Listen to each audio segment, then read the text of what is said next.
Serious question. Like, what are you doing?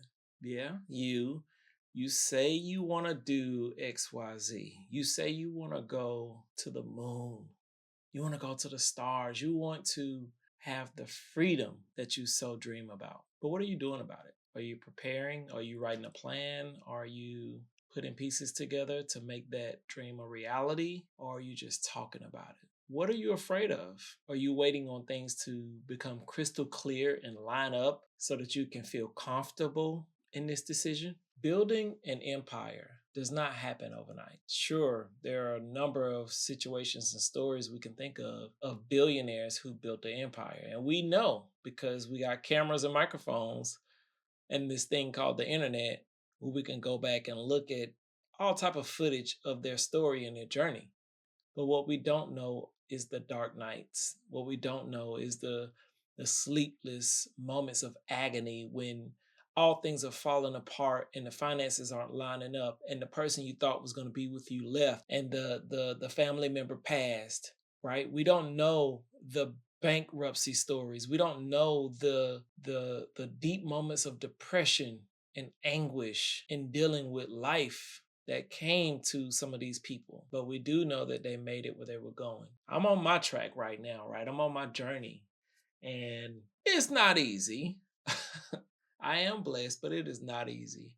And I'm learning along the way. Here's the thing that I'm starting to take to heart that I really truly believe and I want to talk to you about today. Persistence wins. Period. I have seen too many highlight films from sports and games where a person didn't quit. They just kept going all the way through to the end and they were able to yield a result that benefit either themselves or their team. Don't quit. Don't give up. It's going to get hard. It's going to seem impossible, but it's the person that believes in the impossible that's able to achieve the impossible. I'm a Falcons fan. I would say unfortunately, but I think it's a fortunate thing because you learn a lot how to deal with heartache and different things being a Falcons fan, and nobody else understands, right? I hope my Falcons out there understand, hear me. The Super Bowl. I don't even have to tell you which one. You know which one I'm talking about. I'm at a party. I'm hanging out with friends, and like it's the most amazing thing to see what's happening in this first quarter, right? And I don't know why, but I couldn't truly celebrate. I was in a moment where I was just like, yeah, well, let's just see how this goes. Well, as time went on, we already know what the full story is, but it was a single moment in that game where I knew we were going to lose. And it was earlier than the third quarter when the score was 28-3 on this particular play, and forgive me, bear with me if you don't know anything about football. I'll try to make it as simple as possible, but it relates, trust me. On this particular play, there was a wide receiver for the New England Patriots. Can't even say the freaking team name. The New England Patriots. Ugh. His name was Edelman. Um, he's a short, stocky guy, but he was quick and he's going to get open for the quarterback to throw him the ball. And so they throw this guy the ball. It gets tipped in the air. It's fumbling around. All of a sudden, it's like about to hit the ground. He reaches out at the last minute, sticks his hands out. He's laying on top of another player. It's another player to the left. All you see on the camera angles is feet dangling everywhere. And I'm just like, there's no way he can catch this ball on it. Or if he does, maybe it touched the ground so it doesn't count as a catch if that happens and they don't control the ball. So they show the replay in slow motion as the refs are trying to figure out if he actually caught it. And you could see like he had on red gloves, I believe. His fingers went right under the ball, like he caught the ball. He stopped it from touching the ground. Not only that, he controlled it. And so as he controlled it, one of the Falcons players like tried to knock it out and they couldn't. And I was just mesmerized at the effort that was put in, the resiliency, the persistence to make sure he caught that ball. And I thought to myself, we just lost the game. Like in that moment, I knew that it was over. How does a person go to that effort after being beat down in the first, second quarter like they were being beat and still have that drive and passion and desire to play at a high level. There's nothing you can do about that. There's a thing in sports called momentum, and the momentum can shift from one team to the next depending on what happens. But momentum is driven by, in my opinion, three factors. Number one, the players on the field, because the coaches can't do anything about what happens on the field other than tell them what to do when they come off the field. And then number two, the coach. He has the ability to motivate his team and galvanize his players in a way that nobody else does, right? The coach is the one who can organize things and push them when they don't feel like being pushed. And then thirdly, I would say the environment. So whether that is the weather, the stadium, whether it's the home or visiting stadium, the fans, like everything has the ability to impact the morale and the momentum shift of a team, whether they're losing or winning. It could be one particular play that happens on the field, right? Team is losing, everybody's down. All of a sudden, there's a crazy catch that happens when nobody thought he was going to catch the ball. All of a sudden, the momentum shifts, or a shot is made to bring your team back in a basketball game. And it's like, I didn't know he was going to make that shot. Let's play hard, right? Or in baseball, a home run is hit.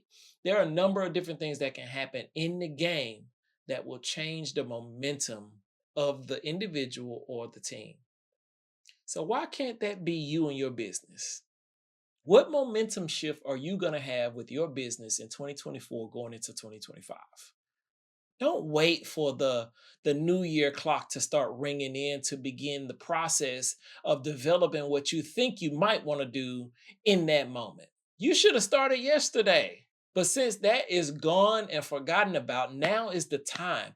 Pick up a pen, write down your thoughts, write down your goals, start putting stuff together so that you can begin the process, so that you can begin to get your momentum shift, your momentum swing. Okay? That one thing, that one moment where you can catch the ball and change everything that's going on in your life. Begin the process of building your brand. What does that look like? That looks like building you. That looks like deciding to go to bed a little earlier, deciding to wake up a little earlier, deciding to go to the gym when you don't feel like it, deciding to go read the Bible when you know you should, right? Deciding to forgive somebody that you've been holding a grudge against for years. Deciding to apologize when you don't even think you're wrong so that you can have peace. Deciding to let go of that vice that you've been holding on to for a long time. Deciding to confess, right? Deciding to help a friend out who's in need. These type of decisions can be momentum shifts, not only in your personal life, but also in your business life, because they are intertwined in a way that they cannot be separated.